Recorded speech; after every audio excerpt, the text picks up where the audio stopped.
Mammals have a wide breadth of communication styles. Humans primarily communicate vocally, mostly verbally, but also tonally. Secondarily, humans communicate through more subtle body language and rarely with less subtle body language like physical touch.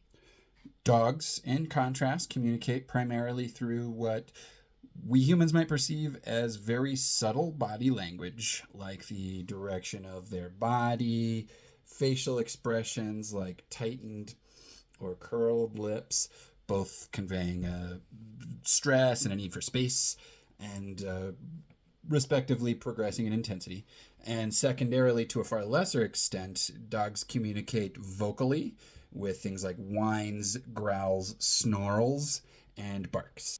So let's go through a scenario on how a human adolescent, will say, a teenager, might communicate with a human child who's being intensely frustrating and defiant. The child may be jumping onto the teen, getting on their face, rubbing their fingers on their lips, and persistently blabbing something like, "Hey, pay attention to me, pay attention to me. Hey, hey, hey, look at me. What are you doing?" Blah, blah, blah, blah. As the situation progresses, ideally the adolescent would communicate a need to back up, give them space, since this is obviously really going to stress them out. Back up, please. Don't touch my face. Hey, this is stressing me out. I need you to stop, please.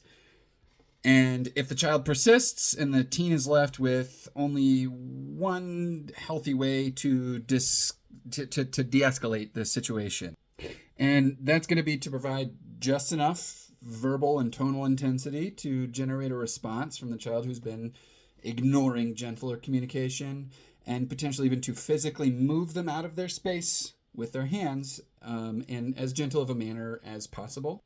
It's valuable to note that in this scenario, we are skipping how easily the adolescent would be able to, say, ask for assistance from a nearby parent.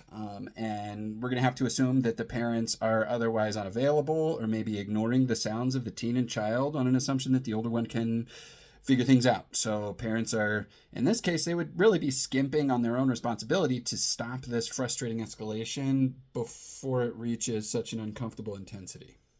So let's say the child screamed and cried, parents weren't paying attention at all, and the decision was made to tell the obedient teen, "You are not allowed to raise your voice to this child, nor can you ever physically touch them with your hands." So if this situation happens again, everything else is the same. The child is aggressively pestering and is ignoring all requests to stop. And the teen is obediently only communicating with gentle verbal communication. The teen's not going to magically stop being frustrated despite the child persisting. And they're going to hold back the urge to correct the child, loudly tell the child to back up until they can no longer contain themselves. So since this situation, the parents are still ignoring the situation, as much as the child is, this can lead to hugely emotional and angry responses. And that's all because we took away this teen's voice and removed their ability to protect themselves from their own emotions in a situation we should have had the attentiveness to stop. This exact scenario is easily transferable to dogs and happens significantly more often than a hypothetical scenario like this would with a teen and a child.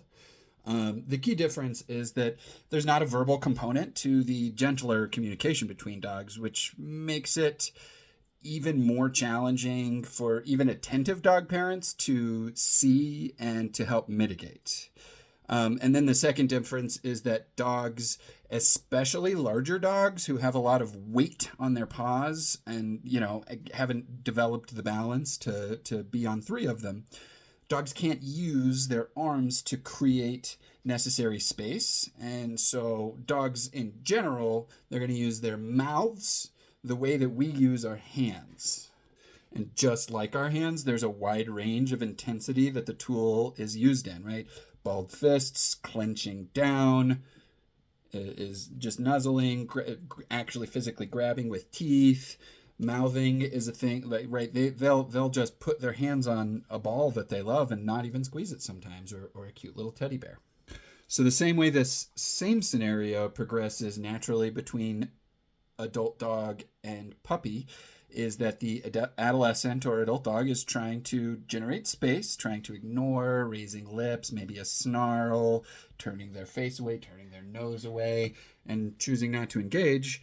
And in many cases, puppies will ignore even as far as lip curls and snarling, which is the equivalent of, I need you to back up, right? Just barely raising one's voice, so not overly intense. And as we've discussed before, similarly with humans, attentiveness from parents can allow pet parents to correct a harassing puppy prior to adult dogs having any need to escalate to the equivalent of yelling and loudly raising their voice by moving the young aggressor out of their face, by giving a snarl, grabbing their shoulder as gently as possible, pushing them away. Right, all those things are how the human allegory looks for it. But in the end, just like how punishing the teen for protecting the situation from their own intensifying frustration by raising their voice and moving the child away, if we silence the voice of the older dog and have one of those moments where we quite easily miss the older dog's silent and gentle pleas to have space, and those pleas are being completely ignored, then we're removing their ability to protect their own sanity and their own calmness, or really to protect the situation from a more intense explosion of emotion. In both scenarios, there absolutely is a very fine line between appropriate reaction and something problematic. Did the teen ball their fist? Did they throw the child? Did they dig into their arm? Did the dog bite down or draw blood? Did the teen continue to pursue, chase, threaten, or hit? Did the dog continue to pursue, snarl, snap, or bite? Now, there is a subtle difference that's really hard for us as humans to see as okay with the way that dogs are using their mouths in a scenario like this. Right? It always is going to naturally read to us, if they are that is intense violence, and that is not in any sort of it really is the equivalent of a shove. Which is, sure, it's more intense than is necessarily ideal for the teenager, but that can be completely necessary for the dog. So we want to help avoid this, but we can't punish a dog for speaking up for themselves when they haven't actually displayed problematic and violent behaviors, right? Touching with the mouth to say, you're not listening, I need you to move away, with no intent to draw blood, no intent to chase down, and no intent to hurt. It's a communication style of, give me my space right now. And in the end, it's good to notice when the puppy is completely ignoring an older dog's request for space, and assist them by correcting the puppy ourselves, by giving them that space.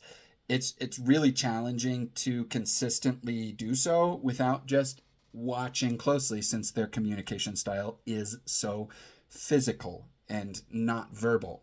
And so we want to watch for those signs of legitimate aggression that absolutely needs to be corrected. But we need to know that it is absolutely unsafe to silence a dog's ability to safely communicate their needs with appropriate intensity when gentler messages and gentler communication methods are being ignored, right? This is to save from an actual explosion of emotion.